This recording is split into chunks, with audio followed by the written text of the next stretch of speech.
بسم اللہ الرحمن الرحیم۔ ناظرین محترم، انفارمر ایڈوائس کے ساتھ میں آپ کی خدمت میں حاضر ہوں۔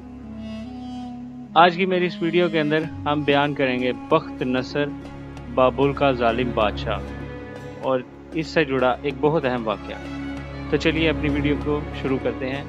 ویڈیو شروع کرنے سے پہلے ہمارے چینل کو لائک اور سبسکرائب ضرور کر لیں، اور تاکہ ہماری آنے والی نئی ویڈیوز جو آپ تک وقتاً پہنچتی رہیں۔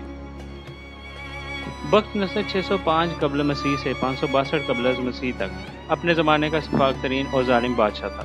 اکثر مورخین کہتے ہیں کہ اس کے دماغ میں ہر لمحہ فتح کر لو کا بھوت سمائے رہتا تھا۔ جنگجو تو تھا ہی، ہر لمحہ کچھ کر گزرنے کا بھوت بھی اس کے سر پر سوار رہتا تھا۔ کہا جاتا ہے کہ وہ بلا کا ذہین اور اعتماد کی دولت سے مالا مال تھا۔ اسے بنو قد نصر کے نام سے بھی یاد کیا جاتا ہے۔ ملک بابل کا بادشاہ تھا۔ یہاں یہ بتانا ضروری ہے کہ بابل موجودہ عراق کے قدیم نام یسوپوٹمیا کا ایک قدیم شہر تھا۔ یسوپوٹمیا قدیم تہذیب کے حوالے سے جانا جاتا ہے۔ بابل کلدانی سلطنت کا دارالحکومت تھا، جو موجودہ بغداد سے لگ بھگ 65 کلومیٹر کی مسافت پر دریائے فرات کے کنارے آباد تھا۔ 1750 قبل از مسیح میں بابیلونیا کے بادشاہ حمورابی نے اسے دارالسلطنت بنایا تو یہ دنیا کا خوبصورت ترین شہر بن گیا۔ 4000 سال قبل از مسیح کی تحریروں میں بھی اس شہر کا ذکر ملتا ہے۔ 699 قبل مسیح میں بادشاہ بنو قد نصر یا بخت نصر نے اسے دوبارہ تعمیر کرایا۔ پرانا شہر دریائے فرات کے کنارے چونکہ آباد تھا، بخت نصر نے دریا پر پل بنوایا اور مغربی کنارے کا ایک وسیع علاقہ بھی شہر کی حدود میں شامل کر لیا۔ اس کے عہد میں شہر کی آبادی 5 لاکھ نفوس پر مشتمل تھی۔ بخت نصر کا باپ بنو لاثر بھی بابل کا بادشاہ تھا۔ باپ نے صلاحیتوں کو بانٹتے ہوئے اسے مصر پر حملہ کرنے کے لیے بھیجا۔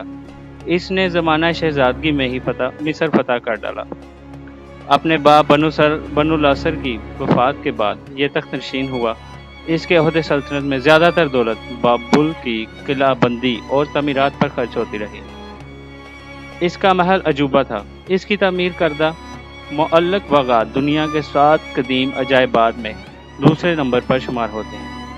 ایک روایت کے مطابق اس نے یہ باغات اپنی ملکہ شاہ بانو ایرانی کی خوشی کی خاطر تعمیر کروائی تھی، کیونکہ وہ ہر وقت اپنے ملک کی سرسبز شاداب وادیوں کو یاد کرتی رہتی تھی۔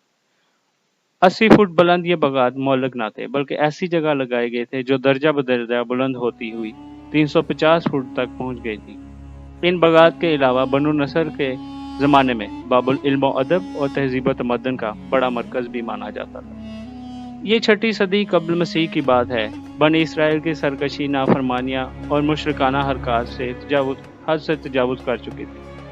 ہر طرف ظلم و جبر، فسادات اور لوٹ مار کا بازار گرم تھا۔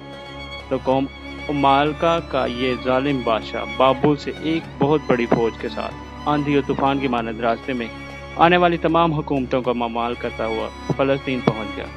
تھوڑے ہی عرصہ میں اس کی اینٹ سے اینٹ بجا دی۔ 40,000 سے زائد علماء کو قتل کر دیا، یہاں تک کہ وہاں ایک عالم بھی زندہ نہ بچا۔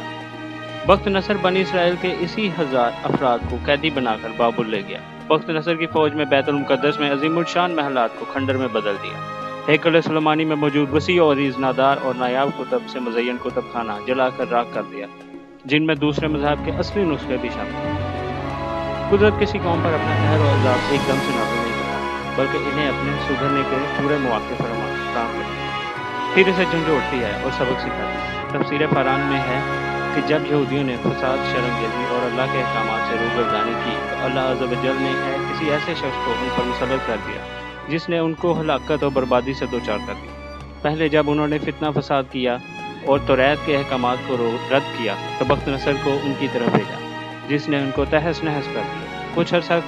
کچھ عرصہ بعد جب دوبارہ انہوں نے سر اٹھایا تو تیتوس رومی نے ان کی اینٹ سے اینٹ بجا دی۔ پھر کچھ عرصہ بعد جب دوبارہ انہوں نے شر انگیزی شروع کی تو فارسی مجوسیوں نے ان کا حشر نشر کر دیا۔ اس طرح 515 قبل مسیح میں بیت المقدس دوبارہ آباد ہوا۔ بنی اسرائیل نے حضرت عزیر علیہ السلام کی موجودگی میں رو رو کر توبہ کی اور آئندہ خدا کے احکامات کے مطابق زندگی گزارنے کا عہد کیا، لیکن یہ زندگی بنی اسرائیل کو پھر راست نہ آئی۔